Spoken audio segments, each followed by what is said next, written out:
Inilah kisah yang mengguncang hati dari seorang hamba Allah bijaksana, yang namanya diabadikan dalam Al-Quran.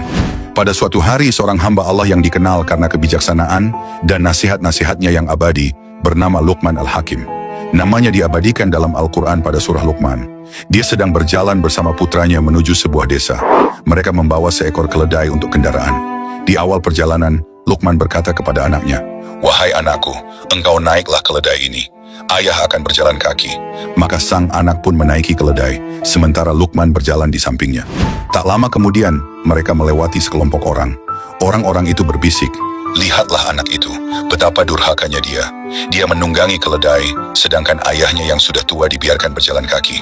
Mendengar itu, Luqman tersenyum. Ia pun berkata, "Wahai anakku, turunlah. Kini biar ayah yang naik." Anaknya menurut. Kini giliran Luqman menunggangi keledai, sementara anaknya berjalan di samping. Mereka melanjutkan perjalanan dan bertemu kelompok orang lain. Orang-orang itu bergumam, "Lihatlah lelaki tua itu, tak ada kasih sayang. Dia menunggangi keledai, sementara anaknya yang masih kecil dibiarkan berjalan." Luqman kembali tersenyum. Ia berkata kepada anaknya, "Baiklah anakku, kita berdua naik bersama." Mereka pun menunggangi keledai berdua. Namun ketika melewati sekelompok orang lainnya, mereka mendengar komentar, "Kasihan keledai itu, dia ditunggangi dua orang sekaligus. Betapa kejamnya mereka kepada hewan."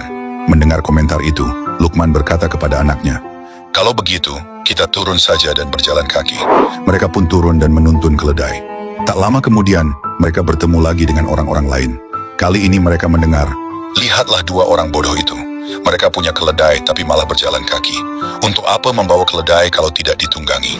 Luqman akhirnya berhenti dan berkata kepada anaknya dengan lembut, "Nak, beginilah tabiat manusia. Apapun yang kita lakukan, akan selalu ada yang mengkritik. Jika kita menuruti semua perkataan manusia, kita tak akan pernah bisa hidup dengan tenang. Yang penting adalah kita melakukan yang benar di hadapan Allah. Ingatlah, wahai jiwa manusia akan selalu berbicara. Mereka akan memujimu hari ini dan mencelamu esok hari. Jika engkau hidup hanya untuk memuaskan mulut manusia, maka engkau akan lelah selamanya. Maka hiduplah untuk kebenaran, hiduplah untuk Allah. Karena hanya ridha-Nya yang menjadi penentu, bukan kata-kata mereka."